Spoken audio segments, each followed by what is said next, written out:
Morning mga guys, welcome sa ating page. Bago ang lahat, pa-like and share po sa ating video, no? Pa-follow na rin sa ating Facebook page para po updated po kayo sa susunod na video na ating i-upload. So ayun, ang ituturo ko ngayon is paano po mag-wiring or gumawa ng ating upgrade solar setup. So ito po yung mga gamit natin. Meron tayong inverter, 1000 watts. So pure sine wave po, tulad ng sinabi ko, pag mayroong sine na ganito is pure sine wave. At meron tayong DC circuit breaker, dalawa ang ating gagamitin. At meron tayong charger controller ng ating solar. At meron tayong relay, gagamit tayo ng relay. Meron din tayong i-upload guys, na paggawa ng solar setup na walang relay. So i-upload ko yan sa susunod, no. So dito ang gagawin natin ngayon is mayroong relay muna. Mayroong relay, then meron tayong LBD. At huwag kayong mag-alala guys, dahil meron naman, kasama naman po ito. Pag bumili kayo ng inverter, kasama naman po ito. So tuturo natin ngayon kung paano gumawa or wiring nito, kung ano ang mga proseso. So ayun, una natin gagawin guys, ikakabit natin to dito lahat. So ipapakita ko muna kung saan ito nabibili, sa online shop po, no. So ayun, ang ating inverter, ayan, pwede nyo pong i-screenshot, 1.6. So nasa sa inyo na po, no, kung ano po yung bibilhin yung inverter, 1000 watts, 1.6 or 1.5 watts, no. At ito naman yung ating DIN rail guide. So ito po yun, kakabitan lang to ng circuit breaker. Yun lang yung purpose niya, kakabitan ng circuit breaker. So ayan, mura lang po yan sa online shop. At ito po yung ating charger controller. Ito po yon. At ito yung ating relay. So ang nasa sa inyo po kung ano po yung bibilhin nyo. Ang binili kong relay is 100 amperes, 12 volts po guys. Pag 12 volts yung gagamitin yung battery, is 12 volts po yung relay nyo. So ayun, yun, pwede nyo pong screenshot guys. At ito naman yung ating DC circuit breaker. Huwag po nyong bilhin yung AC. DC po kasi sa battery po tayo. Solar setup po ang ating gagawin. So DC circuit breaker po, nasa sa inyo kung 30 amperes or 20 amperes. So ang sa akin 20 amperes ang aking in-order at ang ating gagamitin. At ito naman yung kanyang LVD. Ibig sabihin ng LVD, low voltage disconnect. So ayun, papakita ko guys kung paano po ito wawiring lahat. Sisimulan muna natin dito sa kanyang drill guide.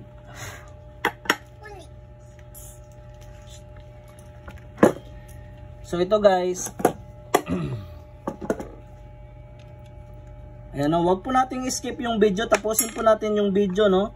Kasi pag bumili po kayo sa online ng naka-set up na siya na solar, is mahal po, may presyo. Kasama na po daw ang bayad doon yung kanyang labor. So kung kaya naman gumawa at mayroon namang guide, na panood nyo yung video ngayon, kahit pwede nyo tong gawing guide, wala pong problema. So ayun, ididikit lang natin tong kanyang drill ban. Ayan. Then sa nakikita nyo, nakadikit na yung nating solar charge controller. Dinikit ko na kasi at syempre didikit na rin natin itong kanyang inverter.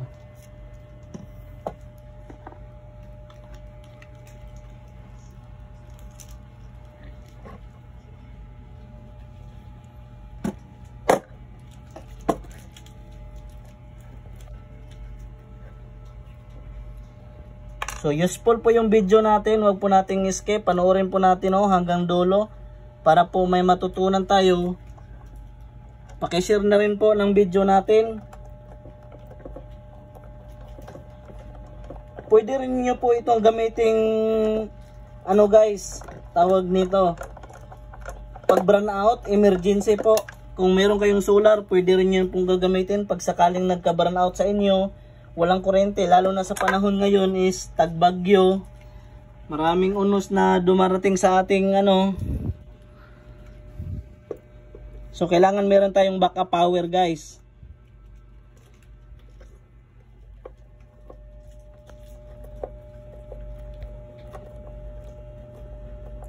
So ayun, dinikit ko muna yung kanyang inverter.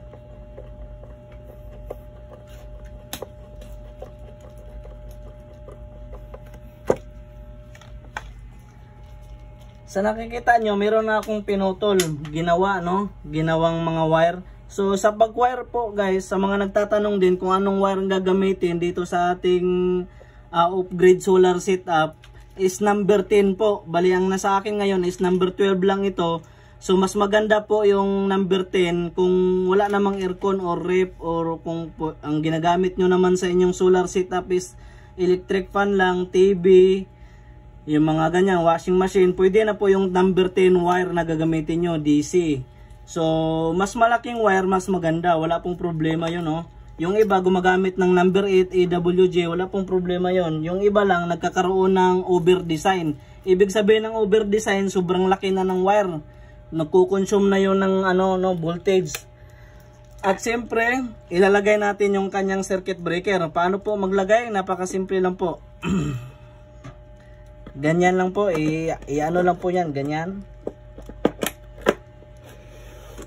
Ganyan.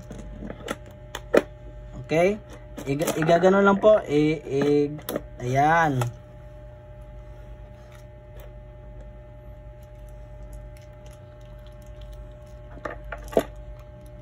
Ang wire natin guys is color pula. So ayun, wag nyo nang intindihin yung kulay niya, kasi sa isip nyo yung kulay pula is positive. Dito tayo.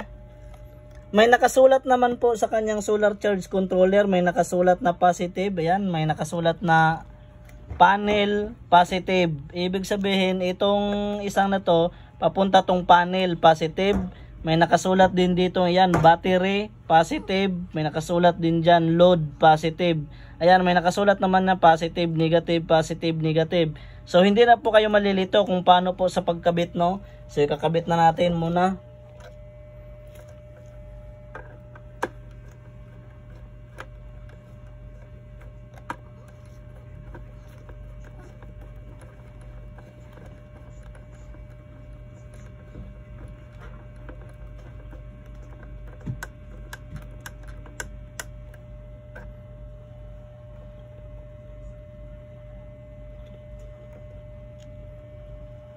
Ayan, tulad ng sinabi ko, ito po. Ayan, panel positive. Ilagay din natin sa positive ng circuit breaker. So ito po yung positive, dito rin po yung positive, no? So ilagay natin dito sa circuit breakers.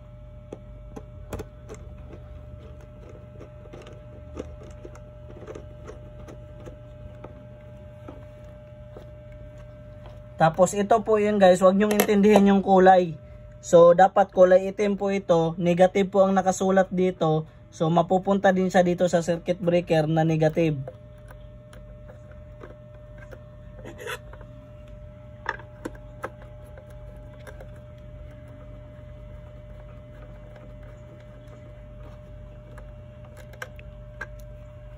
Ayan o, dapat kulay itim to. Wala tayong extra guys na kulay itim na wire. Ito lang muna yung wire na ating gagamitin. Higpitan natin.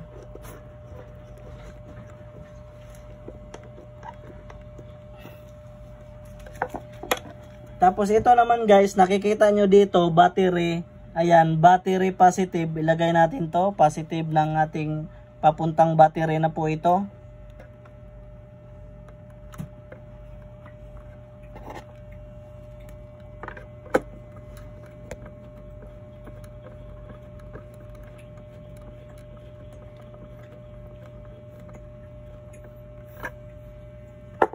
Then, dito rin siya mapupunta sa circuit breaker na positive. Ayan. Tapos ito naman guys, huwag nyong intindihin yung kanyang kulay. Dapat nito is tulad ng sinabi ko, kulay itim. So wala tayong kulay itim, ito lang muna. So ilagay natin sa yan, negative po ng dito sa solar charge controller, negative. Ilagay natin.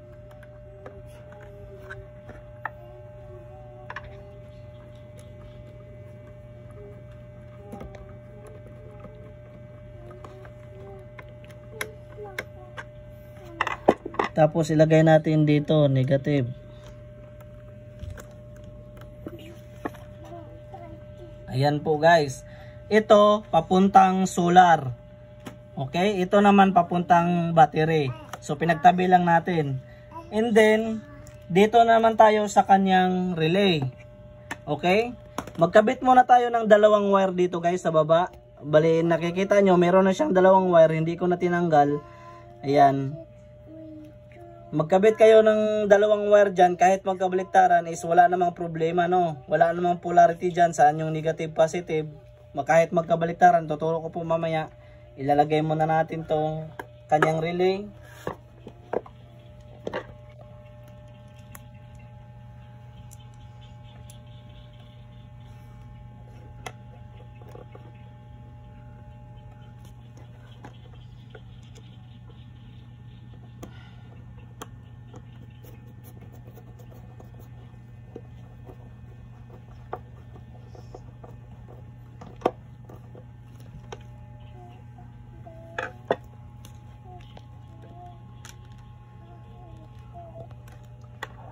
Ang connection po sa relay guys, ito po ang tandaan nyo, no? May nakikita kayong 12 volts. Ayan.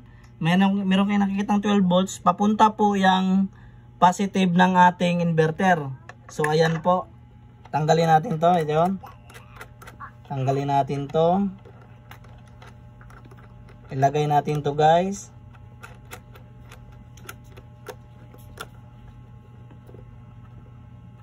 Then ito naman papuntang inverter na po ito, positive.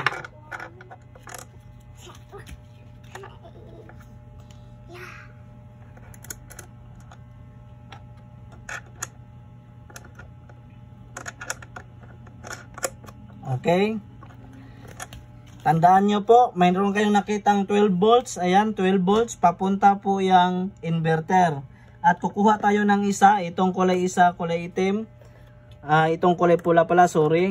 Ayan, ilagay natin dito sa kanyang kabila. Mayroon kayong nakikita ngayon, 100 amperes. Ilagay natin dito. Tapos ating higpitan. Ayan, then ikakabit natin siya dito sa positive guys. Papuntang battery. Idudugtong natin dito yan. Dito natin ilagay guys kasi ito yung positive papuntang battery. Ayan, papuntang battery po ito. Dito natin siya ilalagay.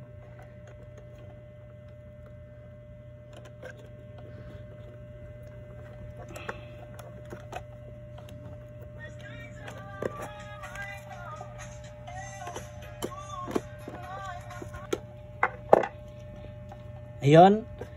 Dito po guys, patingin. Sa nakikita nyo, meron kayong nakitang 100 amperes. Nakalagay po yan. Dito po siya didiretso sa positive. Papuntang battery na po ito. Tapos ito guys, yung kanyang sa baba is papunta po tong LBD. So ayun, ilagay natin tong LBD. Dito sa kanyang out guys. Ayan, ito po yung out. Ito yung in. Makikita naman dito out. At meron kayong makikitang in. Ayan. Ang in niya is papunta po itong papuntang battery. Ayan guys. So ayun, meron tayong dalawang nakakabit dito na wire. Wala pong problema kahit magkabaliktaran, no? Ilagay natin dito sa out ng kanyang LBD. So ilusot natin dito sa ilalim.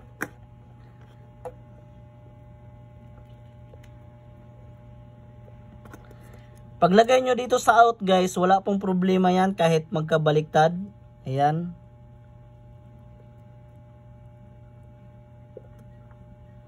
Then higpitan natin.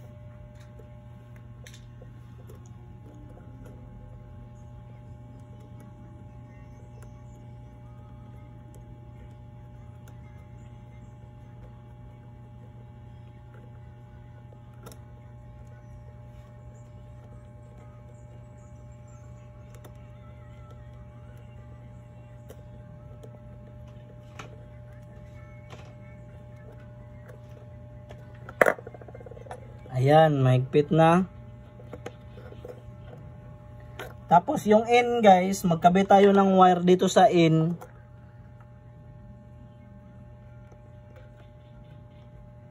Ayan, may nakasulat naman po positive. Ayun, nakikita nyo po. May nakasulat na positive. Ayan, in. may nakasulat ditong negative. Ayan, negative. Ilagay natin yung kulay itim, negative, at yung kulay pula is positive. Pasok natin sa loob. Saka natin higpitan.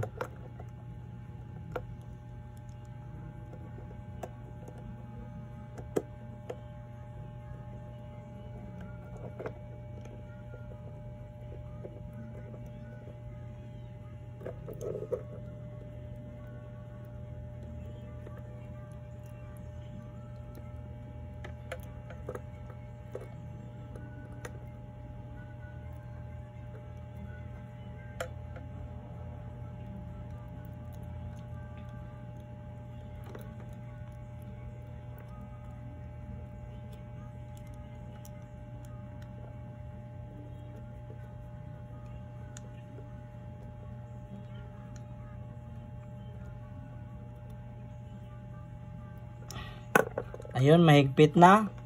Then ito guys, yung N niya ng ating LBD is papunta po yung battery.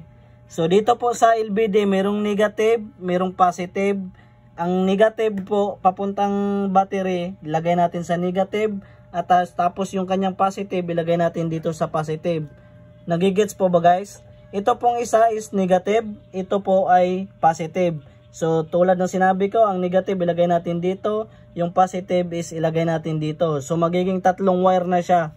Tatlong wire na. So ilagay muna natin.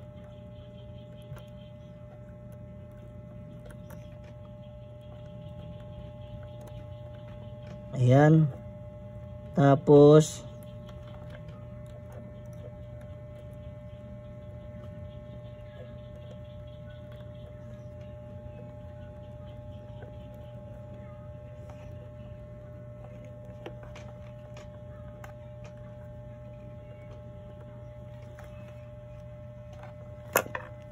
higpitan na natin guys.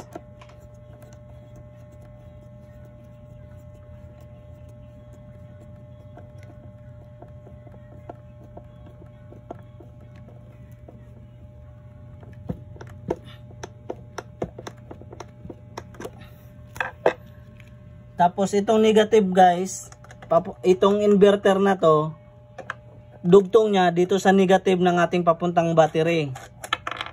So ayun.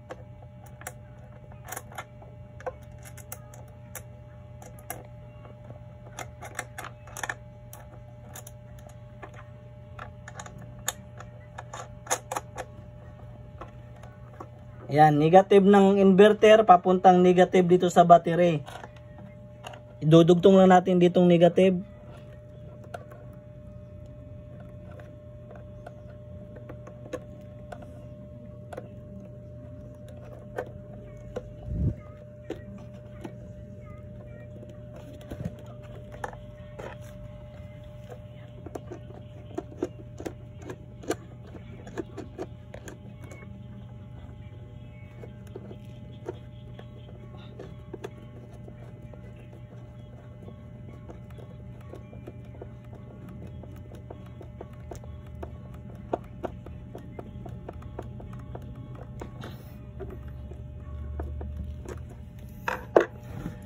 So ayun guys, negative ng inverter papuntang negative ng battery, yung positive ng inverter is papuntang positive ng ating relay.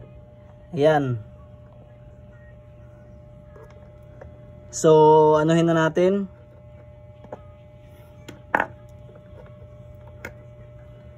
Tanggalin na natin to, ayusin natin guys yung kanyang ano. Hindi napasok sa ilalim. Pasok natin dito sa ilalim. Ayan. Sa ilalim natin ito ipasok.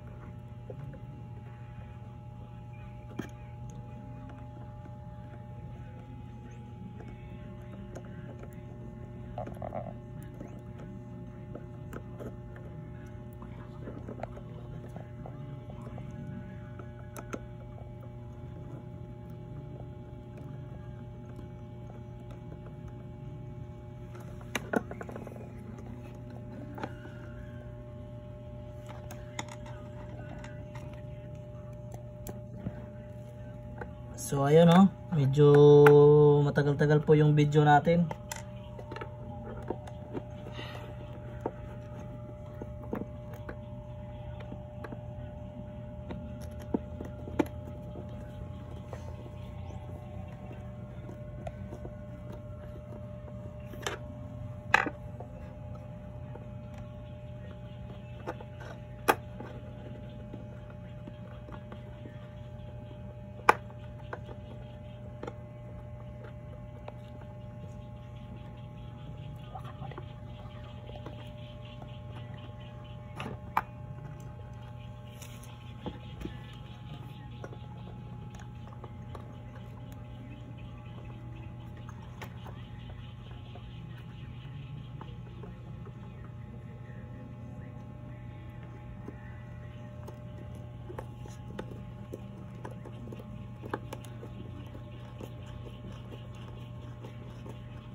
So yun, nakikabit na natin lahat guys.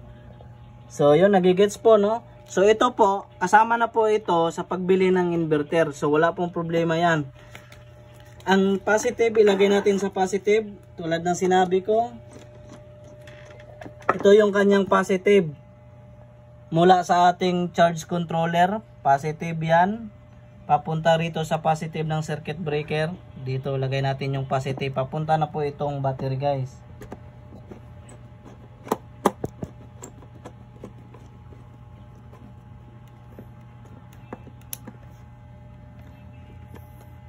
Tapos yung negative niya, ilagay din natin sa negative ng circuit breaker. Papunta na rin po itong battery.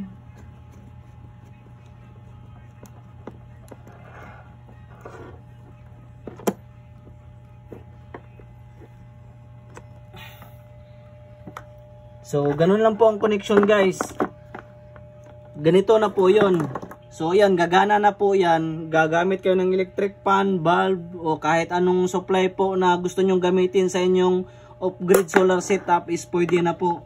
So yun lang, sana may natutunan tayo sa ating video ngayon. Pa-share po at pa-like ng ating video. Maraming salamat. Thank you.